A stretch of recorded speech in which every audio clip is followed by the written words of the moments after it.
저희 오늘 세션 진행 이제 일정 표를 모두 다들 알고 계실 텐데요. 일단 제가 먼저 발제 키노트 진행하고 오늘 5개의 세션이 연속으로 이루어질 예정입니다. 그래서 일단 그 전에 키노트 진행하기 전에 학회 활동 보고 잠깐만 하겠습니다.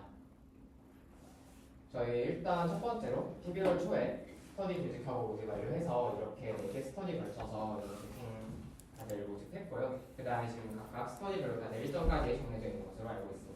네, 그래서 임상신경학은 이제 수요일에 진행하고 인지행동과학은 목요일 경우에 목요일에 진행하고 의료정보학은 월요일에 그다음 최신 논문은 비대면 활동이라 일정 비율 되는 걸로 알고 있습니다. 그 다음에 저희 신입 학회원 소개해서 이렇게 저희 밴드에다가 각자 소개글 올리신 걸로 알고 있고요. 그 다음에 교수님께서도 잘 좋아요 찍어주고 계십니다. 네, 그 다음에 저희 한 가지만 안내드리자면 원래 노션의 맨 아래에 보면 메인 페이지에서 학회 달력이 있었어요. 근데 그게 여러분들이 약간 좀 구조가 번잡하기도 하고 그 다음에 읽기 힘들다는 의견들이 있어서 학교 일정표로 이런 식으로 바꿨습니다. 그래서 최근 일주일 안에 그리고 오늘부터 미래에 예정되어 있는 세션들만 이렇게 뜨도록 되어 있으니까 너무 길어질 염려 없고요. 스터디에서는 일정 등록하실 때 여기다가 이렇게 올려주시면 될 것 같습니다. 간단하게 공지사항 2개만 드릴게요. 저희 일단 예산안 측정이 지금 끝이 났는데요. 혹시 총무님 한 번만 설명해 주실 수 있을까요? 예, 총무입니다. 저희가 이제 올해 학회가 좀 커졌잖아요. 그 신입 회원들도 많이 들어오시고 또 이제 지난번에 활동하고 풀리고 있었는데 이제 저희 학회 모토가 좀 다양하게 교류하고 또 학번도 여러 개 섞여 있으니까 좀 교류의 시간을 많이 늘리자 해서 이번에는 정규 세션들은 이제 끝나고 이제 식사 자리가 아마 계속 있을 거예요. 그래서 그거 관련해가지고 이제 그 일반 대관 정규 세션 운영비 행사비랑 명목을 조금 비밀좀 들었는데 쉽게 말하면 이제 150이라고 써있지만 10비라고 보시면 됩니다. 그래서 이제 있고 스터디마다 이제 자유롭게 쓰실 수 있게 10만 원씩 배정을 했고 이거는 예비고 말 그대로 예비고 이제 그래서 이제 저희가 사실 이번 상반기까지 결산을 해봤는데 예산을 3월달까지 예산을 해봤는데 한 200만 원 정도 쓰겠더라고요. 이제 저희가 남아있는 통장 잔고랑 뭐 이제 저희가 이제 뭐 섭외도 한번 선생님들한테 연락을 올릴 텐데 그때 이제 들어올 예상 지원금 이런 거 고려했을 때 그것만으로는 저희가 다 내보기가 조금 어려울 것 같다 싶어서 이제 회비를 좀 거두려고 하는데요. 저희가 딱 29명 때문에 인당 5만 원씩 이렇게 해서 책정을 하였고요. 그냥 이제 정규 세션 끝나고 이제 저녁 먹는다 이렇게 생각해 주시고 여기 총무 계좌로 이번 주 금요일까지 보내주시면 감사하겠습니다. 네, 이번 주 금요일까지고요. 이거 계좌는 오늘 끝나고 카드판은 다시 올려드리도록 하겠습니다. 사용 내역 같은 거는 당연히 투명하게 노션에 공개가 되니까 궁금하시면 찾아보시면 되겠고요. 네, 이상입니다. 감사합니다.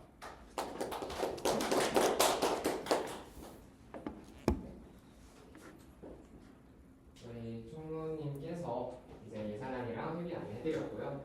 이 회비 같은 경우에는 지금 뭐 찍어가거나 하지 않으셔도 저희가 다 자료 올려드리고 별도 공지 드릴 테니까 네, 말씀 주셨던 것처럼 금요일까지 언급해주시면 감사하겠습니다. 그 다음에 이제 두 번째로 학생연구 프로그램 이제 팀빌딩 관련해서 좀 안내를 드리고 싶은데요. 네, 요거는 이제 작년도 학생연구 프로그램 15회 모집안인데 여기 보면 이제 대충 2월 말부터 지원 접수를 하고 그 다음에 저희 또 매칭데이라고 하는 날이 있어요. 그래서 교수님 가면 이제 교수님들 쭉 계시고 저희도 이렇게 가가지고 각자 교수님들께서 어떤 연구를 하고 싶은데 할 사람 있으면 얘기해라 이런 식으로 말씀하시고 저희도 지원할 수 있고 이런 구조인데 사실 이렇게 정규적으로 학교에서 제공해주는 틀에 맞춰서 여러분들이 학생연구를 지원하게 되면 생각보다 여러분들이 원하는 활동을 하기도 좀 어렵고 상대적으로 그 다음에 또 팀도 약간 랜덤으로 될 수도 있어서 좀 애매한 경우들이 있어요.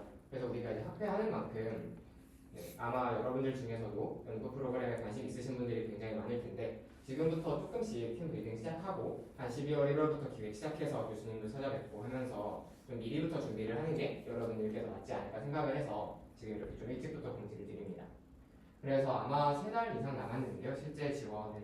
근데 네, 여러분들 팀 자유롭게 구성할 수 있도록 이렇게 노션에다가 만들어놨습니다. 그래서 이제 노션에서 게시판 들어가시면 이렇게 여러분들이 만약에 연구팀 모집하고 싶다 하면 이렇게 기획서 다 올리실 수 있거든요. 그렇게 해서 기획서 올려주시고 그걸 링크해가지고 저희 카톡방에다 올려주시면 아마 다른 분들이 다 보고 거기다가 뭐 신청할 수 있을 거예요. 네. 그래서 이렇게 연구팀 지금부터 좀 본격적으로 시작해보려고 한다는 거 말씀을 드리겠습니다. 그리고 사실 연구팀이라는 게 어쨌든 연구하고 싶은 뭐 방향성, 그 다음에 취향 이런 것들이 다 맞아야지 한 팀으로서 만들어질 수 있는 거기 때문에 모든 연구팀 모집할 때는 자기가 지원한다 해도 그 모집한 사람의 목표에 따라서 본인이 등록되지 않을 가능성도 항상 있다는 거는 그냥 저희 기본으로 깔고 말씀을 드리겠습니다.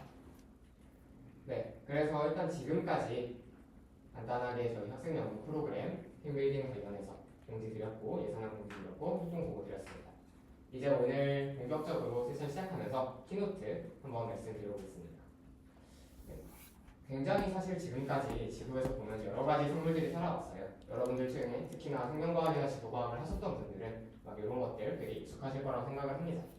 근데 사실 지금 우리처럼 이렇게 여기에 앉아서 같이 지식을 공유하고 어떤 기계를 다루고 이러고 있는 생물은 아무도 없습니다.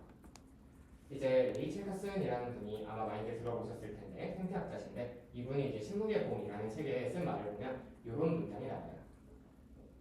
지구상에서 어떤 생물이 다른 생물을 완전히 그리고 또 주변 환경을 완전히 이제 지배할 권력을 갖게 된 것은 오직 이번 세기의 일이며 그게 인류가 한 게 최초다라고 이렇게 말씀을 하고 있어요. 그만큼 인류가 지금까지 농업혁명, 산업, 정보혁명에 이르기까지 굉장히 빠른 속도로 발전을 해왔잖아요. 근데 이게 어떻게 가능했느냐? 네, 저희 신경학교답게 신경에서 저희는 답을 찾습니다.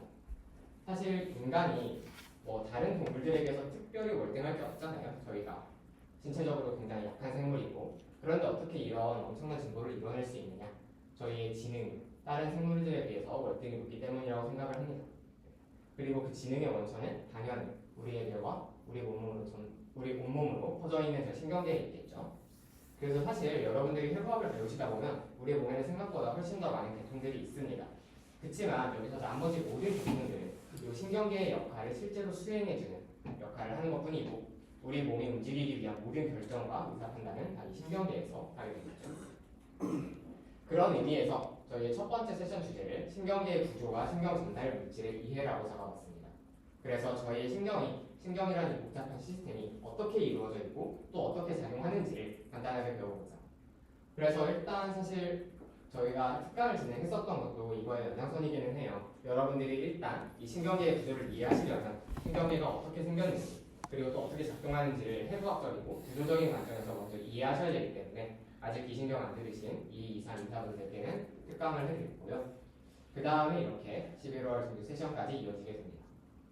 사실 신경과학의 역사를 돌아보게 되면 역사가 되게 길어요. 이게 기원전 3000년에 쓰인 이집트 파피루스인데 벌써 뇌, 자이러스 서커스, 메닌지스, 뇌척수액 이런 단어들이 나와요.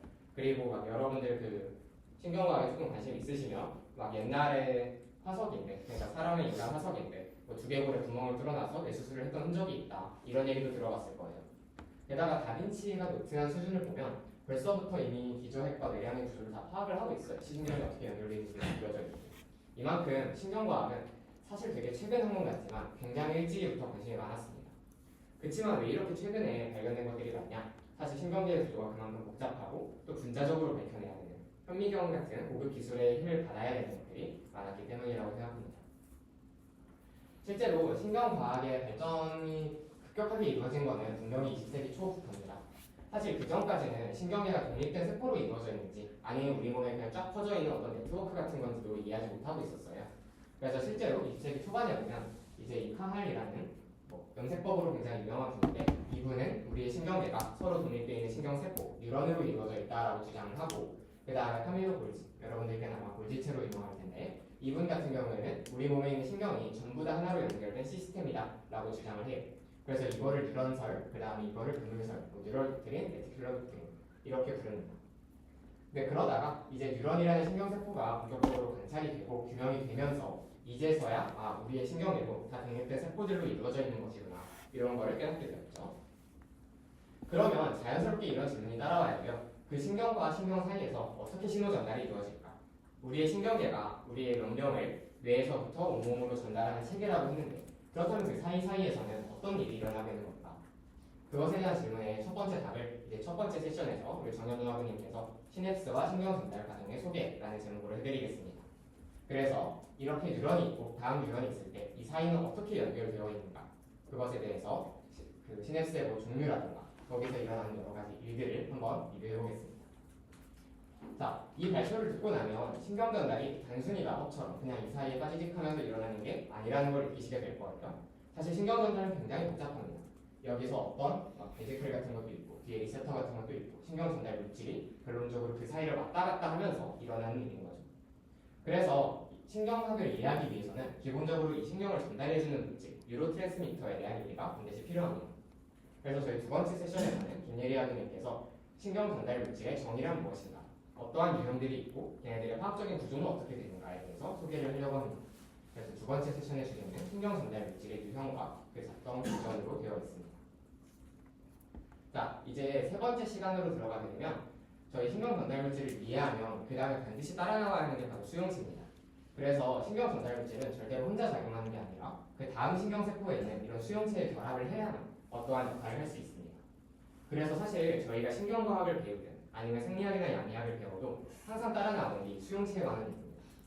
지금 제가 오른쪽에 써놓은 거는 작년에 양리학, 중추신경계 양리학 때 제가 실제로 수업 중 필기했던 내용인데요.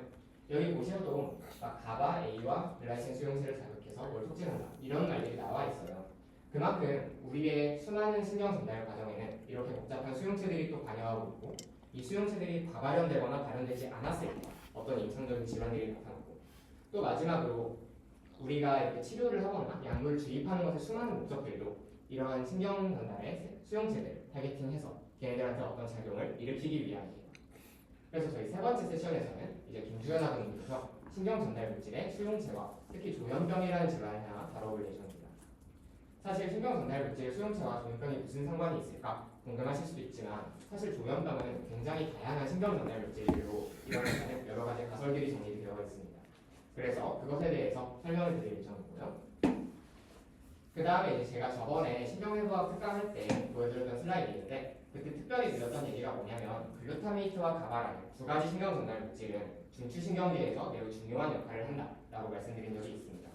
마치 글루타메이트는 형분성, 가바는 억제성으로 서로 굉장히 상반되는 작용을 했는데요. 이 두 가지를 굉장히 재미있게 볼 수 있는 논문이 있어서 박진모 학원님께서 네 번째 세션에서 다뤄주시겠습니다. 그래서 이제 우울증과 치료제라고 제목이 되어 있는데 사실 우울증이 나타나면 굉장히 다양한 신체적인 증상들이 따라옵니다. 그 중에 꽤 재밌는 것 중에 하나가 인지 저하 그리고 기억력 감퇴가 있는데요. 왜 우리의 감정이 나빠지는 이 우울증이라는 현상, 왜 우리의 인지 기능 저하로 떨어지는지 그거를 신경 전달 물질의 관점에서 한번 풀어보겠습니다. 그리고 신경 전달 물질들은 이렇게 단순히 우리의 인지 기능에만 관여하는 것이 아니라 이렇게 자율신경계를 통해서 온몸으로 퍼져나가서 굉장히 다양한 신체적 기능을 일으키기도 합니다. 그래서 제가 저번에 치성신경계와 자율신경계의 대비를 설명드렸었는데요. 그때 자율신경계는 이렇게 교감과 부교감으로 나뉘어서 우리 몸에다가 신체적인 증상들을 일으킵니다. 그래서 마지막 다섯 번째 세션에서는 김세라 학원님께서 스트레스 반응을 자율신경계와 엮어서 설명을 해주시겠습니다. 그래서 우리 몸에서 그냥 감정적으로만 느끼는 스트레스가 어떻게 이런 불안, 소화불량, 이런 되게 다양한 자율신경계, 신체적인 현상으로 나타나는지에 대해서 살펴보겠습니다. 그래서 여기까지 이제 키노트 진행했고요. 그러면 저희 이제 메인 세션으로 넘어가서 첫 번째 발표부터 정해보겠습니다. 발표 자료는 제가 카톡방이나 노션에 발표 진행되면서 같이 올려드리겠습니다. 그럼 첫 번째 발표자 정현우 학원님 나와주세요.